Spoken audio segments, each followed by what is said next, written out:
Love is a powerful feeling for another person, often defying logic. Everybody, we're trying to find something special about us, and maybe that's the love that we receive from others and the love that we're able to give to others that makes us different and unique. Hi everyone, welcome back to the channel. Lydia here. So if you're new to this channel, in this channel I just usually share some of the things I used to change my lifestyle in the past several years by reading more books, by going to the gym, and more often by sharing some of the fun things happening in my life, and hope that this space can bring more gladness to you, bring more happiness to you, and everybody can be happier, healthier in 2023. So today is my favorite segment. It's my book club series. In 2022, I've read 33 books. My goal is to read 32 on Goodreads. In my heart, my ideal amount of books is 36. It's probably too aggressive. In 2021, I read 37, but I have a lot more time back then in 2021. 2022 is just a crazy busy year. In today's book club series, I want to share 6 5-star review book with you that I've read out of the 33 books in 2022. I hope that if you haven't read it, maybe you can put it on your list as well.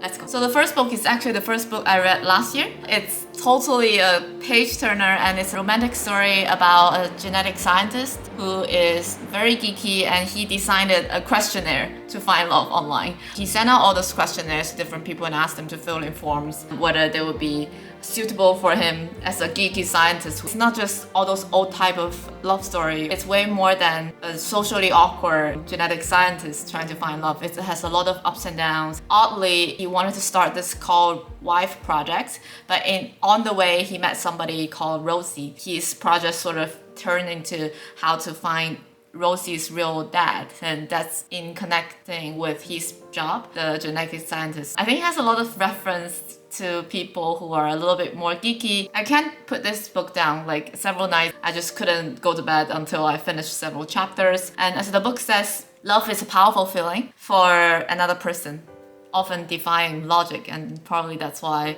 this book didn't end up in the way that the genetic scientist designed that he wanted to. One quote from this book: "Take notice of your emotions as well as logic. Emotions have their own logic, and try to go with the flow." I hope everybody in 2023 can find love, no matter what ways that you're taking. Maybe it's just on your next project. So the second book I wanted to share is called Clara and the Sun. It's a very famous book. I think everybody knows the author, whose name is Kazuo Ishiguro. So he has won the 2017 Nobel Prize in Literature, and this book it's a fiction set in the future. I think a lot of times we these days are talking about things like AI, how ChatGPT and DALL-E are going to change our lives.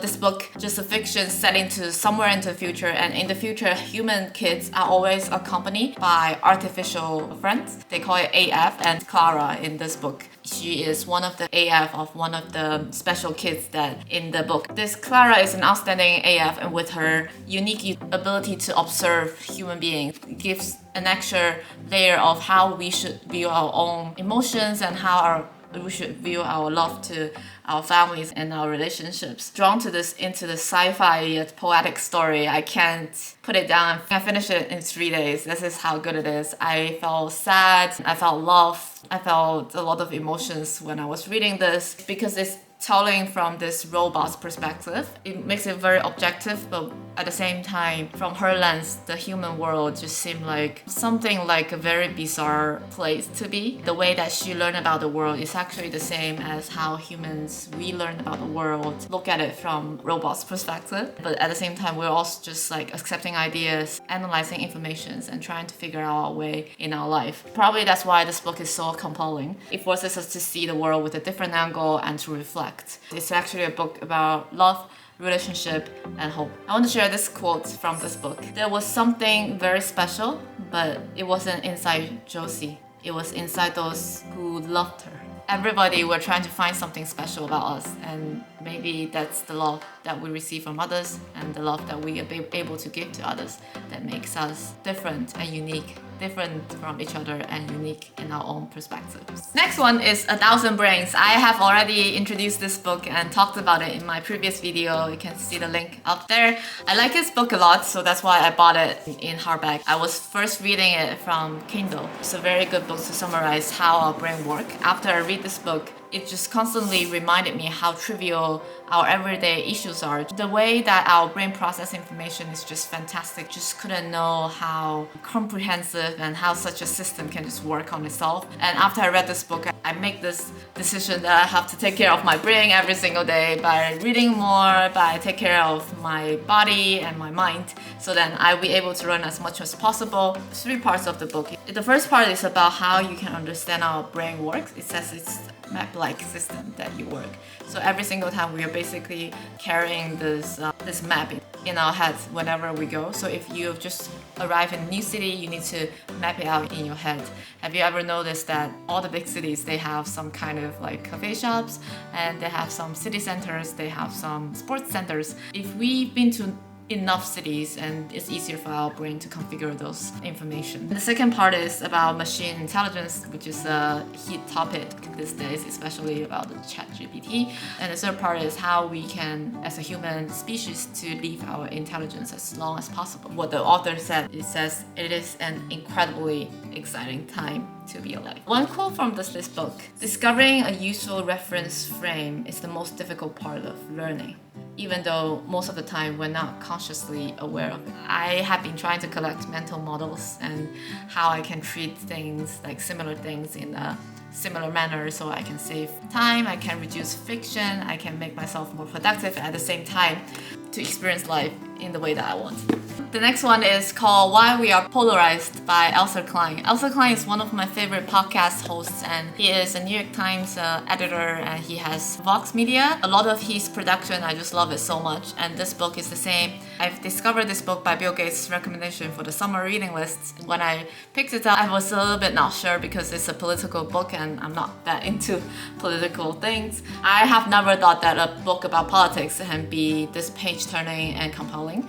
But because it's from Elsa Klein, his podcast is always good, and the way that he asks questions, the way that he makes conclusions and dive into certain topics always can make you think. So I'm not surprising that this book is good. This book is about American politics. It's been divided into 2 parts. The first part is about what happened in the past and what has changed, and the second part is about how we can do it better for the future.